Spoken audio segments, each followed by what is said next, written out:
This is your daily dose of all things royal. Welcome back, my gorgeous, good-looking friends.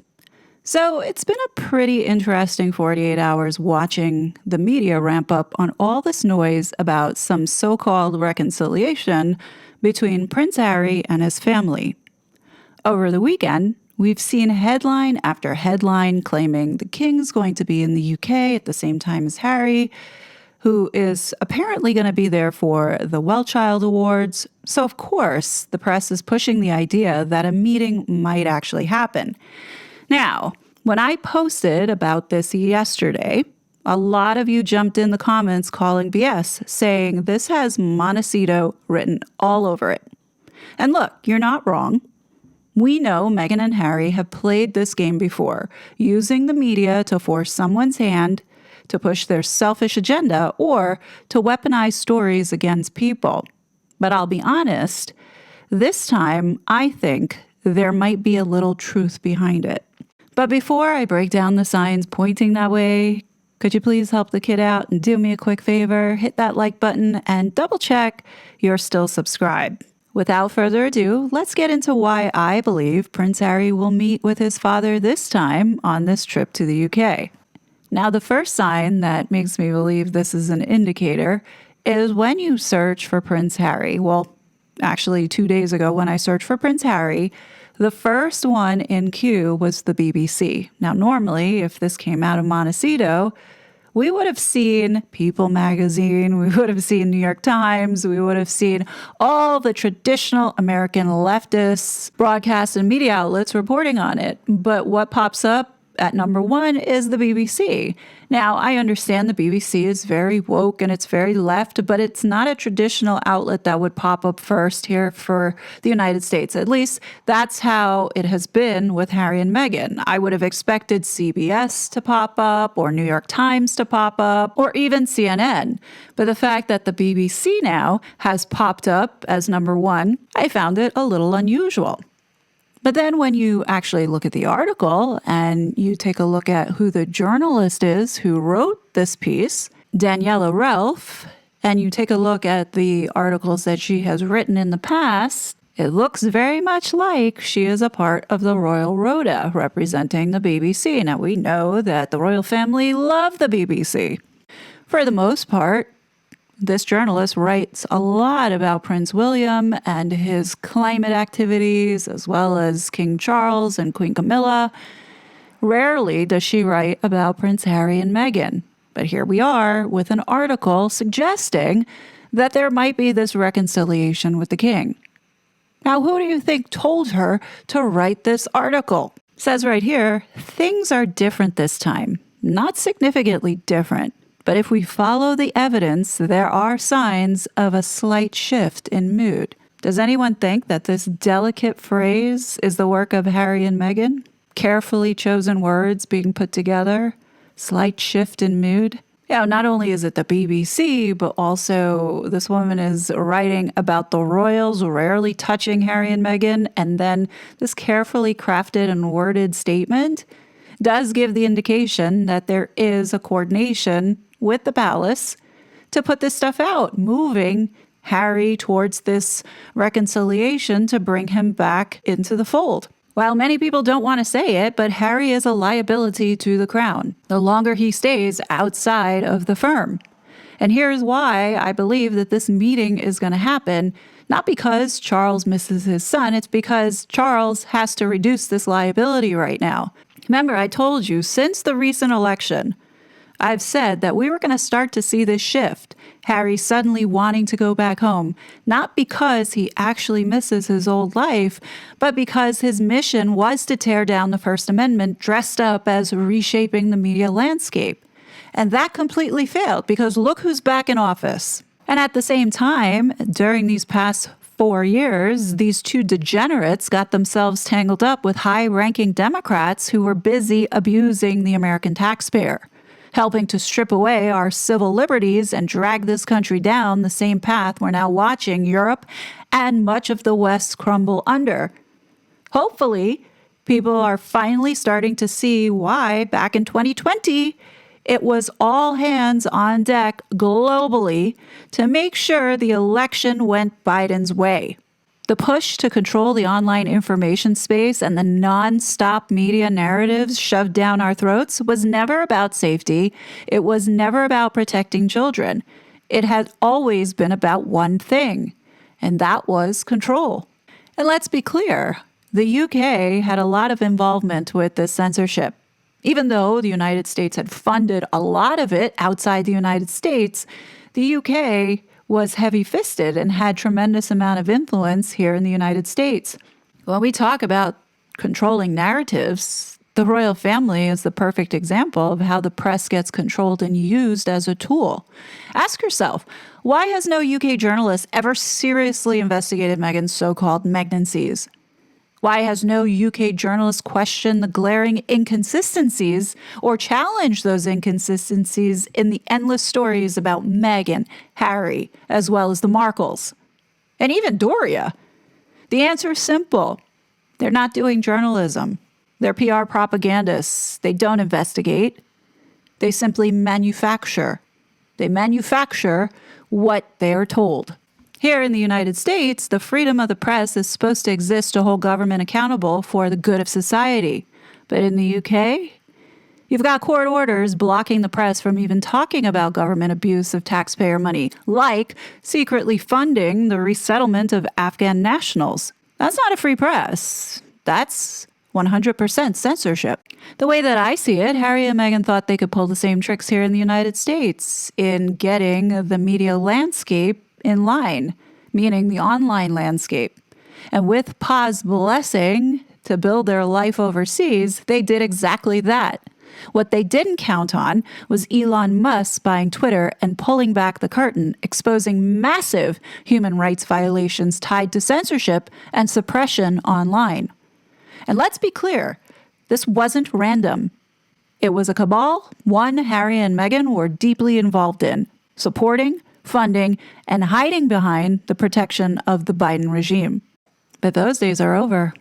Have you noticed that the mainstream media really didn't make a big deal about documents, over 1,000 of them found on Prince Harry at the State Department? Now, off the top of my head, I don't recall any UK journalists really digging into this new lawsuit that the Heritage Foundation has launched to the State Department.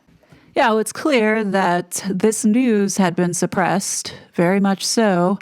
When you Google Prince Harry and the State Department, what comes up are, at least for me here in the United States, only 2 articles from relatively unknown media outlets, and then the rest are pertaining to the case back in March of 2025. But it's not talking about the seriousness of the State Department having all these documents on Prince Harry. The question is, why not? You would think it would be a big story that would be dominating the headlines, unless the media had been instructed to not report on it from both sides of the pond.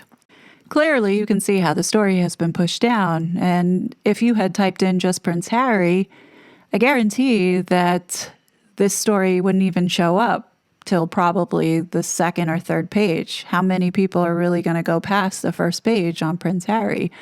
Not too many, right? Now I'm pointing this out because this is how people with money can control information. You're probably saying, who cares? Harry and Meghan are celebrities, and a lot of celebrities do this. And that's true. However, Harry and Meghan have been meddling in our government and our politics. And this information that the American people should have the right to see is now being suppressed. I think this is a major story, considering what Harry and Meghan have been doing these past 4 years in this country. And then I love the ones that say, oh, the royal family, they stay out of politics, they remain politically neutral, they don't have any power. Folks, get your head out of your ass, because let me tell you something, that online safety bill most definitely was supported by the royal family. Harry was here to replicate that in the United States. And yes, Harry and Meghan had made tremendous amount of inroads in getting policy to move forward. Let me go ahead and show you another example that has yet to be talked about by anyone. Five Rights Foundation. Many of you have heard about this foundation because it's tied to this Archewell Fugazi Public Charities Parents Network. But what they are is a UK-based children's digital rights charity. Yes, you heard that correctly. Children's digital rights, focused on redesigning the digital world to protect kids. Okay. They are best known for driving the UK's age-appropriate design code and for leading global child online safety initiatives through partnerships with Archewell, the UN, UNICEF, and the Safe Online Fund. Let's talk about the CEO of Five Rights. Her name is Beeban Tanya Kidron, otherwise known as Baroness Beeban Kidron. She is a filmmaker who turned into a digital rights champion and UK legislator. You heard that correctly.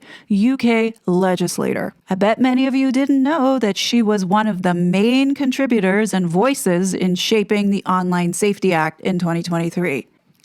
Now, this is the same Online Safety Act that's causing a lot of problems right now, mandating that digital platforms, including US-based ones like 4chan, Kiwi Farms, must remove illegal and harmful content or face hefty fines, raising concerns that vague definitions could force over censorship and clash, yes, definitely clash with U.S. free speech principles.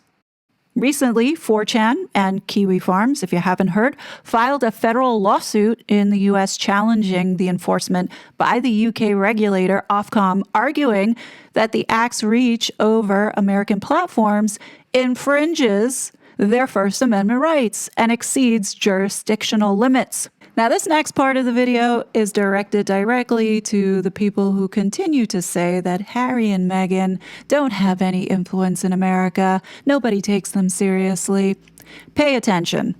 This Five Rights Foundation, which is a UK charity, has the audacity to be going state by state here in the United States to try and push similar laws as the online safety bill in the UK. Yeah, I did tell you that since this was called out at the federal level, these people were going to start going at the state level, and here we are. Vermont, Nebraska, we have California, Minnesota, New Mexico, Maryland, all with the same bullshit. You can bet Harry and Meghan are wrapped deeply in this advocacy. Don't believe me?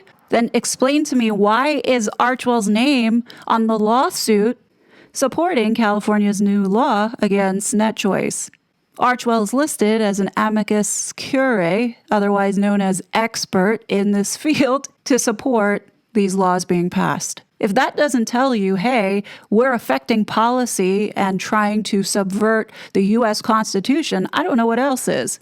We have a UK charity and a UK prince on U.S. soil undermining American civil liberties. And I don't understand why more people are not screaming about this.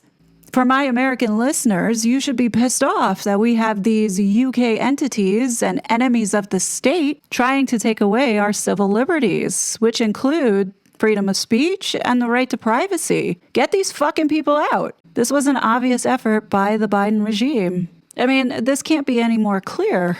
Look at Harry and Meghan sitting with the Surgeon General, Vivek Murthy. Vivek Murthy was sitting in the House of Lords talking about legislation being passed in California pertaining to guardrails. He was the one that was listed in the Missouri v. Biden lawsuit that was filed by Senator Schmidt for violation of American free speech. It was revealed in that court case that Vivek Murthy was engaged with Jory Craig. Does that name sound familiar? Jory Craig was the consultant who was paid $146,000 to put together some bullshit insight impact report on building a better online world and the mental health of the youth. Do you see how they all have been working together? Look, I'm not saying that social media is perfect. It's definitely not. There are dangers to social media. However, you have Harry and Meghan being the advocates of promoting a safe digital space when they themselves have been behind funding and supporting an online militia that has been purposely targeting innocent, unsuspecting people and psychologically harming them.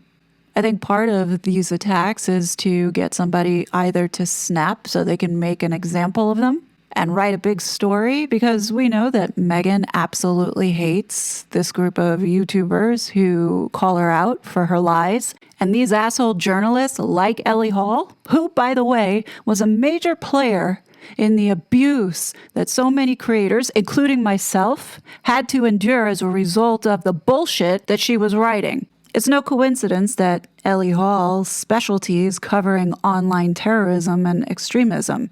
And for the many little trolls who came over from X who are now lurking around on YouTube, attacking us, questioning why we didn't sue if it was so bad, I'll tell you why. There wouldn't have been any chance for us to get justice, especially under the last administration.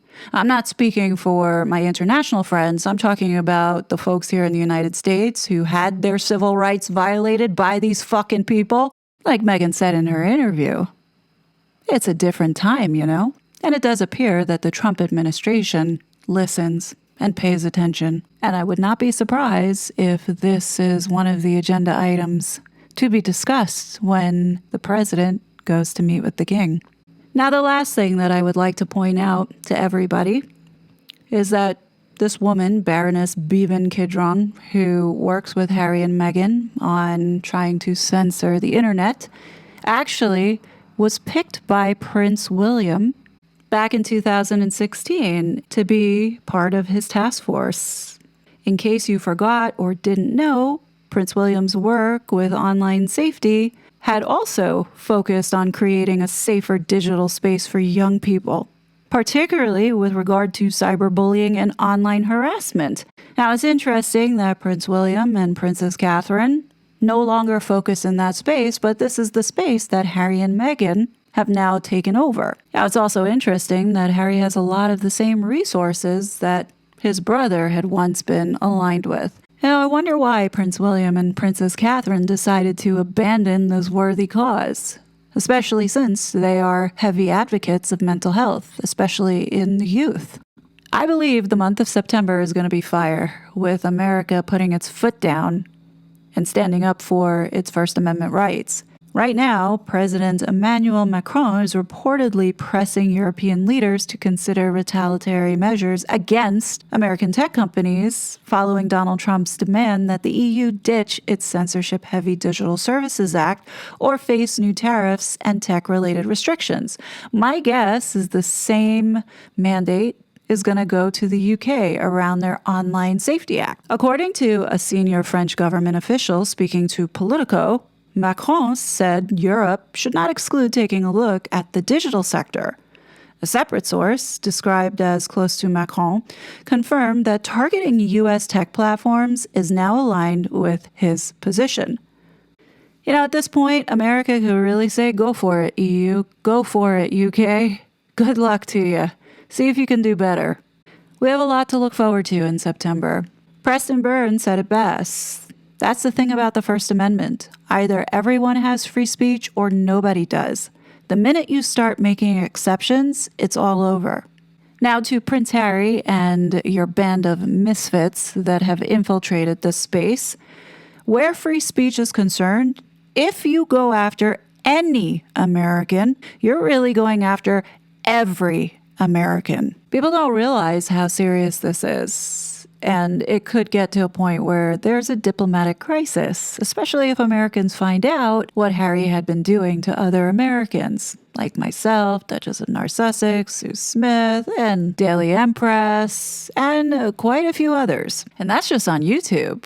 We're not even talking about the other social media platforms where we know that this had been going on as well. The good news is that the Trump administration has been working and investigating the censorship complex. We're just going to have to wait and see, but what do you guys think? I mean, does any of this shock you? Did you know about Five Rights and their involvement with Harry and Meghan and this Online Safety Act, as well as the work that Five Rights has been doing in the United States under our noses?